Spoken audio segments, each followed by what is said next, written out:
पोखराल बहुत चालू लड़की है, होशियार लड़की है। वो अपना चाह रही है कि जो हमारी हल्की फुल्की शकल सूरत है, और अगर एक लाइन कह देने से सामने वाला खुश हो जाता हो और खुश होकर के 4 फिल्म दे देता हो, तो पोखराल और क्या बात कहेगी। पोखराल को मालूम नहीं है कि पवन सिंह खेसारी लाल से ऊपर का गायक है। मुझे भी 10 लोग जाने, पवन जी के बारे में कुछ बोलूं। पवन सिंह खेसारी लाल से ज्यादा हिट गाना दिया है। अब पवन सिंह खेसारी लाल से ज्यादा दिनों से गायक है।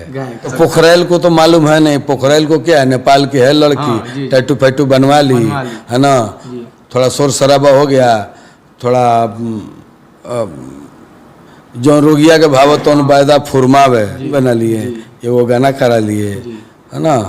लेकिन पवन सिंह को देखा जाए तो ये भी पवन सिंह अपने कास्ट पे बहुत कम सॉन्ग रिलीज करते हैं।